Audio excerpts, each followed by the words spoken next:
신내린 거부한 엄마, 귀신 보는 딸 1편. 안녕하세요. 저는 26살에 취업을 준비하는 여자입니다. 여름이 다가와서 그런지 작년에 제가 정말 좋아했던 쇼지님의 글을 다시 읽다가 저에게 일어났던 기이한 현상들에 대해서 한번 써보려고 합니다. 쇼지님 굉장히 오랜만인데 내 친구는 귀인 글을 적으셨던 분이죠. 쇼지님. 여러분들 도깨비 집터라고 알고 계십니까? 저와 제 부모님이 살고 있는 시골집이 도깨비 집터라고 하더라고요. 저희 부모님은 양가 반대에도 불구하고 결혼에 골인을 하셨는데요. 그때 첫 살림을 그 당시 돈으로 150원 가지고 시작하셨다고 합니다. 당시 두 사람 버스 차비도 안 되는 돈. 오빠를 가지고서도 집을 갖지 못하시고 남의 집에 얹혀 사셨는데요. 외할아버지께서 도와주시고 하셔서 제가 태어날 즈음 지금 살고 있는 저희 집에 이사를 가게 되었다고 해요. 그런데 집도 외진 곳이고 저희 집과 저희 옆집 그리고 그 옆집 총 3채만 있습니다. 어른들이 항상 도깨비터라서 사람이 살 수 있을지 모르겠다고 할 정도로 허술하고 낡은 작은 집이었습니다. 원래 도깨비 집터가 운이 잘 맞는 사람이 들어가면 잘 살지만 그렇지 않은 경우 도깨비 운을 받아보고자 운이 맞지 않는데도 들어가면 사람이 크게 다치거나 죽거나 살림이 망한다고 해요. 그런데 제가 태어나고 그 집을 들어갔고 제 사주와 저희 가족이 그 집에 들어간 때가 정말 잘 맞춰져서 다행히 지금까지 별탈 없이 잘 지낸 다면 말이 안 되겠죠. 앞에서 언급한 대로 제 사주가 좀 남다르다고 사주 봐주신 분들이 이야기를 많이 했다고 하는데요. 자주 보는 건 아니에요. 지금까지 총 3번 정도를 본 것 같은데 늘 같은 이야기였거든요. 대부분 제 생년월일에 태어난 시를 받아보면 사주 봐주시는 분들이 너털 웃음을 많이 짓는다고. 허허, 뭐 이런 웃기는 사주가 다 있나. 이게 대부분의 반응이었다고 합니다. 저는 잘 믿지 않았지만 딱 한 번 가봤습니다. 제 사주가 뭐든 일에 뭐 아니면 도라는 운이래요. 그래서 저는 들떠서 그럼 제가 노력하면 저 떼부자 될 수도 있나요? 아 신나 푸헤 캬캬캬캬 아이 좋아 이렇게 들떠서 물어봤는데 사주 봐주는 아저씨가 웃는 얼굴을 딱 붙이더니 정색하면서 이러는 겁니다. 뭐 아니면 도라는 말 몰라? 이건 살 수도 있고 죽을 수도 있고 뭐든 작은 것이든 큰 것이든 될 수도 있고 안 될 수도 있고 네 목숨까지 그렇다는 거야. 좋은 것만이 아니야. 게다가 남자라면 근데 여자라. 쯧쯧. 어우 슈밤. 나 등 뒤로 식은땀. 하여간 제 사주는 저렇다고 하더군요. 다시 저희 집 이야기로 돌아가서 물론 초반에는 저희 아버지 일도 잘 돼서 집 보수공사도 열심히 하고 해서 제법 사람 사는 집처럼 되기는 했어요. 그리고 항상 모든 급한 상황이 되면 제가 해결했다고 해요. 아니 애기가 뭘 해결하냐 이랬죠 저도. 그런데 하시는 말씀이 아버지가 급한 약속이 있어서 나가야 되는데 깜빡 잠이 들었는데 그 일이 시간에 맞춰 가지 않으면 전 재산 날릴 수도 있는 일인데 딱 맞춰서 갓난 아기인 제가 울어제낀다거나 집 뒤에 큰 불이 난 적도 있었는데 그때도 제가 먼저 알아채서 모두 무사하게 됐고 뭐 이러한 일들이 몇 번 일어났었습니다. 그렇게 그럭저럭 평범하고 단란한 생활을 하고 있었을 때였습니다. 제가 초등학교 다닐 때였는데요. 어느 날부턴가 저희 어머니께서 시름시름 앓기 시작하셨어요. 그 당시 제 기억으로는 엄마가 항상 방에 누워서 아파했던 것만 생각이 날 정도로 많이 아프셨던 것 같습니다. 아버지는 두 아이의 엄마이자 아내인 저희 엄마가 그러시니까 항상 시름에 잠기셨었죠. 이 병원 저 병원 다 옮겨 다니면서 검사란 검사는 다 해보고 제가 살던 지역에서 큰 병원들은 안 다녀본 곳이 없이 다 다니셨다고 해요. 하지만 모두 스트레스 아니냐 아무런 이상이 없다 라는 말만 했다고 합니다. 그렇게 엄마는 점점 더 아파만 가시고 어느 날부터는 엄마가 이상한 꿈까지 꾸기 시작하시는 겁니다. 강 논두렁이 있으면 양옆으로 논이 있고 가운데 개울가가 졸졸 흐르는데 그 개울가 주변으로 온통 사람 시체 더미가 꿈에서 나온다고 너무 무섭다고 저희도 덩달아 무서워졌죠. 그 꿈을 계속 잠을 잘 때마다 꾸셨다고 해요. 그래서 몸도 아픈 저희 엄마는 그때부터 잠도 자지 못하셨어요. 악몽에 시달릴까봐. 가뜩이나 몸도 아픈 저희 엄마는 그때부터 잠까지도 자지 못하셨어요. 악몽에 시달릴까봐. 그렇게 또 시간이 며칠 정도 흘렀던 것 같은데 그때 엄마가 그러시는 거예요. 엄마가 이빨 빠지는 꿈을 꿨는데 왠지 이상하다고. 엄마는 자신이 예전 같지 않다고 하시는 거예요. 그랬는데 그날 딱 외갓집에서 전화가 왔는데 강원도 어머니의 친척분이 돌아가셨다는 연락을 받게 된 거예요. 무서웠지만 그래도 이빨 빠지는 꿈 정도야 워낙 흔하게 꾸는 꿈이라는 말에 무심코 넘기고 말았죠. 하루는 저와 엄마 둘이서 방에 있는 날이었는데요. 엄마가 일어나셔서는 가방을 뒤지더니 지갑을 꺼내셨어요. 지갑 안에는 작은 복주머니 같은 같은 게 있었는데 꾸러미 끈이 금줄이었어요. 그 안에 부적 하나가 있는데 저에게 그 복주머니에 대한 이야기를 해주셨어요. 저희 외할머니 외할아버지는 다 제가 어릴 때 돌아가셨는데요. 외할머니께서 절에 잘 다니셨다고 해요. 그런데 어느 날 스님께서 외할머니께 이런 말씀을 하셨다고 해요. 저희 엄마가 30대에 큰 고비가 있을 거라며 목숨이 왔다 갔다 할 만큼 큰일이 생길 거라며 부적을 써주셨다는 거예요. 그 당시 저희 엄마도 그런 걸 크게 믿는 분이 아니셨는데 외할머니께서 신신당부하면서 준 것도 있고 돌아가신 외할머니에 대한 그리움으로 항상 지니고 다니셨는데 이유도 없이 매일 똑같은 악몽과 몸이 아파오시기에 예전 생각이 나셨던 모양이더라고요. 그때쯤 아버지가 집에 돌아오셔서는 옆집 할머니께서 무당을 찾아가 보라고 이유 없이 사람이 아픈데 젊은 사람들 믿기 싫어도 한번 가보는 게 어떻겠냐는 그런 말에 정말 마지막 끈이라고 생각하시고는 어머니를 데리고 진짜 신내림을 받으셨다는 분을 찾아가셨어요. 무당을 찾아가기 전에는 집으로 물이 흐르는 건 아닐까 싶어서 수맥도 했지만 소용이 없었어요. 그런데 그 무당께서는 저희 엄마를 보자마자 단 한마디를 했다고 합니다. 신내림 안 받아?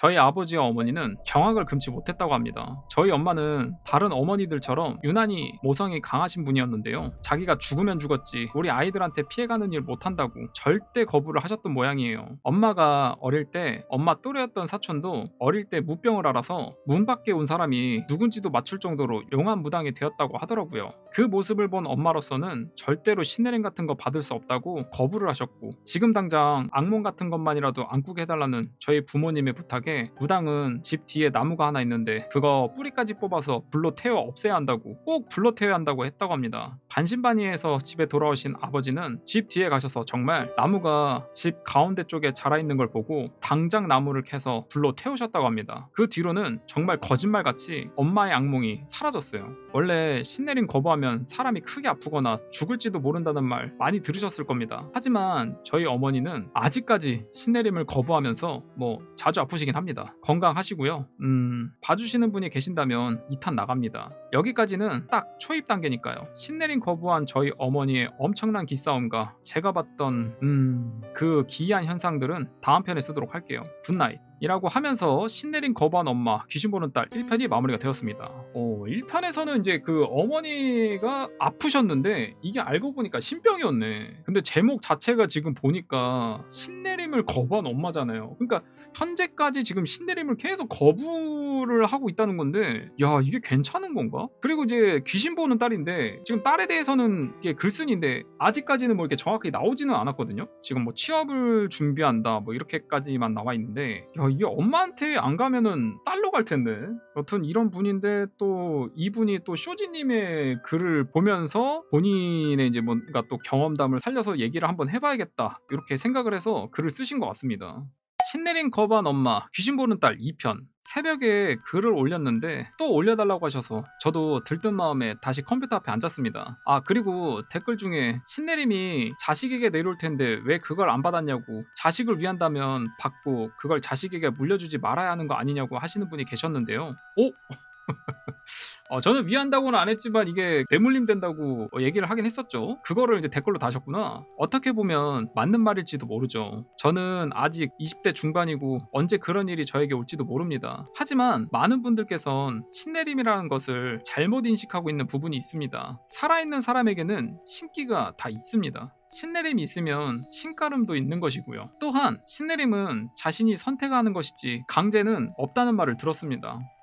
그래요? 그리고 무조건적으로 신내림을 받는 것은 올바른 선택도 아닙니다. 그 예로 저희 아버지 고모님께서도 아주 예전에 신내림을 받으셨다고 합니다. 하지만 그 후 자손들 중에선 신내림을 받은 사람 아무도 없습니다. 그럼 본격적으로 2탄 고고 반나절 만에 다시 찾아왔습니다. 이번 이야기의 시작은 제 이야기부터 하겠습니다. 어릴 적 저는 그냥 해맑고 철없는 아이였어요. 주변에 흔히 보이는 흔한 초딩이었습니다. 하지만 중학교에 올라가고 나서 혼자 낮잠을 자며 꿈을 꾼 적이 있는데 그 이후로 많은 것이 바뀌게 되었어요. 항상 저희는 엄마의 꿈 이야기, 엄마가 하시는 말씀만 듣고 조심을 했지 스스로 그런 꿈이나 현상을 겪은 경험이 없었거든요. 저는 낮에 혼자 집에서 낮잠을 자고 있었습니다. 제가 잠을 깊게 자는 편이라 꿈을 자주 꾸는 편이 아니에요. 그런데 그날은 꿈을 꾸게 됐죠. 시골에 별을 다 베고 나면 집더미들을 묶어서 군데군데 놔두잖아요. 그런 시골 배경에 6, 7살쯤 돼 보이는 남자 여자 아이 둘이서 신나게 장난을 치고 놀고 있는 꿈이었습니다. 그 옆에는 커다란 콤바인 한 대가 서 있었고요. 꿈속에서 두 아이는 그냥 그 나이 아이들답게 뛰어다니면서 놀고 있었는데 갑자기 어두운 먹구름이 드리워지더니 멀쩡히 서 있던 콤바인이 넘어지더라고요. 그것도 여자아이 머리 위로.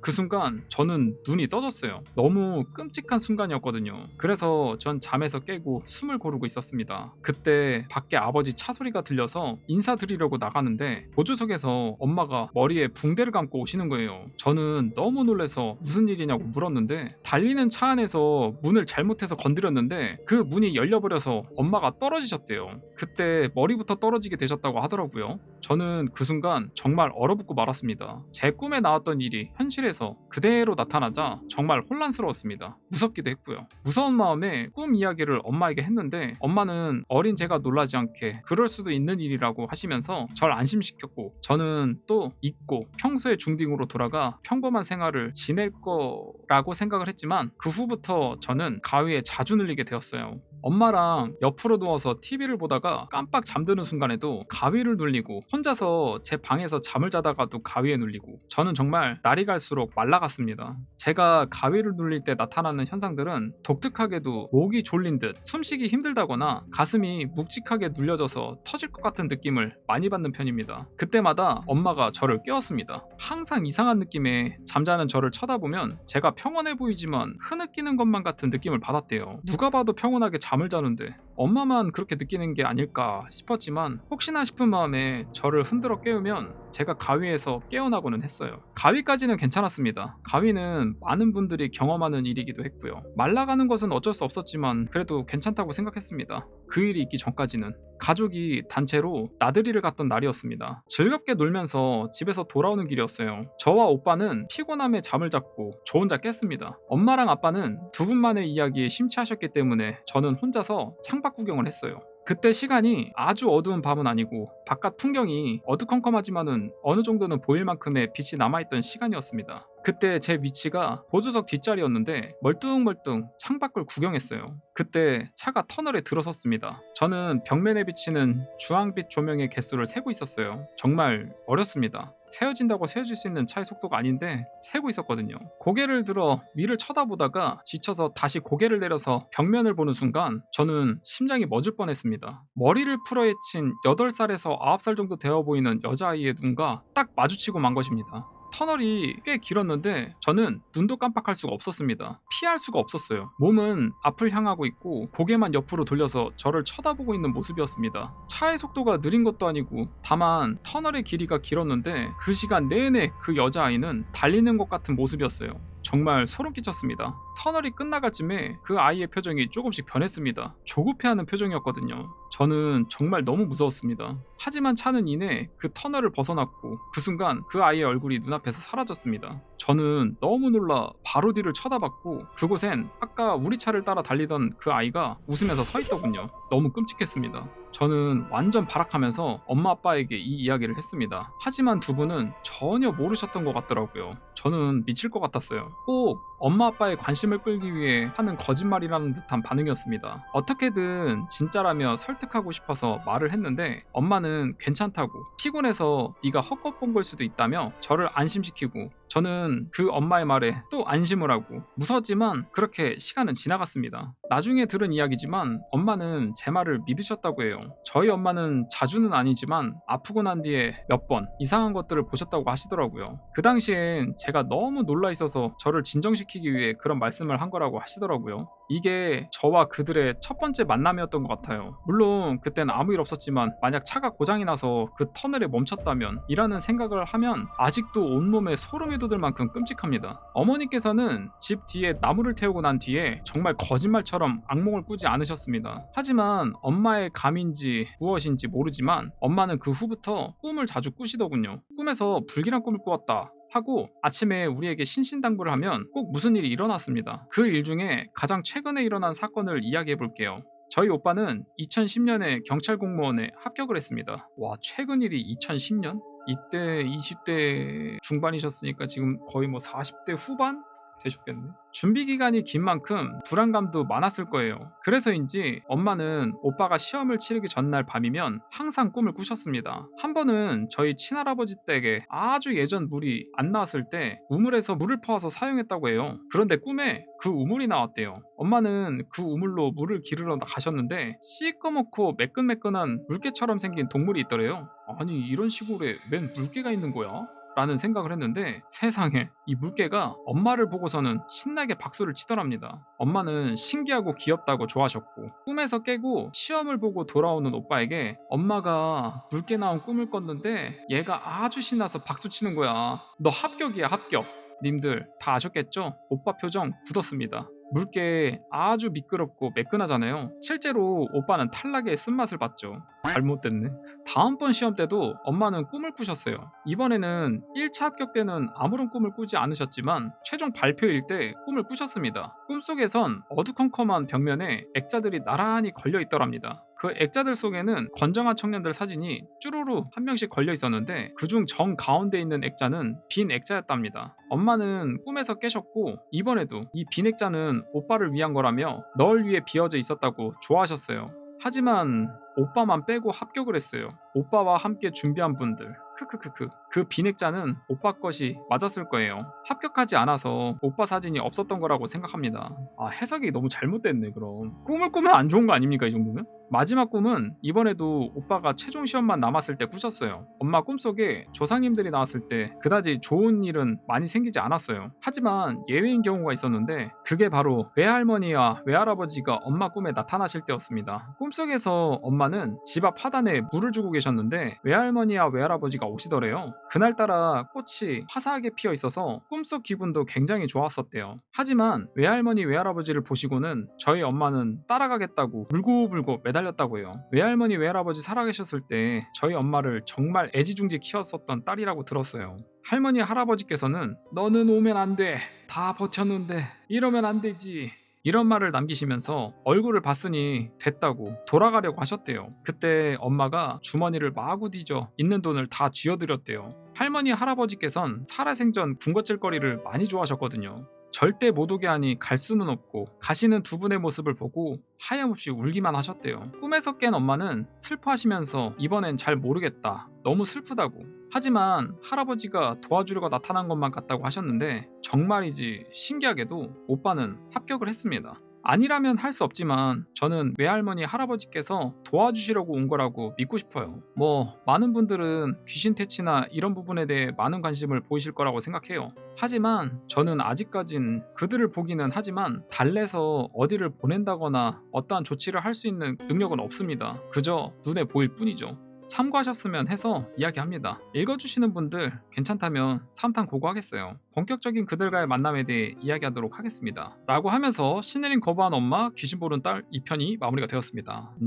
예상한 대로 이제 1편은 어머니 얘기였고 이제 2편은 본인의 이야기였는데 이게 꿈을 꾸고 나서 갑자기 개안이 돼가지고 뭔가 귀신을 보는 그런 느낌인 것 같습니다. 어머니가 이제 꿈을 꿔가지고 아들이 이제 뭔가 시험을 보고 왔는데 된다 안 된다 합격했다 안 됐다 뭐 이런 거를 이제 대충 뭔가 얘기를 했는데 그게 뭔가 좀 반대로 된 것 같아가지고 잘 안 맞는 건가 했다가 여기서 이제 또 그 외할머니 외할아버지가 나오는 꿈을 꾸고 나서는 또 이렇게 좋은 일이 벌어졌네요. 이게 꿈을 꾸더라도 사실 이렇게 해몽을 잘해야 돼가지고 경험이 없으면 또 뭔가 해몽 풀이 능력이라고 해야 되나? 그런 게 좀 많이 엇나가는 그런 것도 있는 것 같아요. 보면 이게 어쨌든 간에 지금 눈을 뜨게 되면서 뭔가 일어나는 일에 대해서 이제 본격적으로 이야기를 할 것만 같은 그런 여지를 남겨둔 채 이제 2편이 마무리가 됐습니다.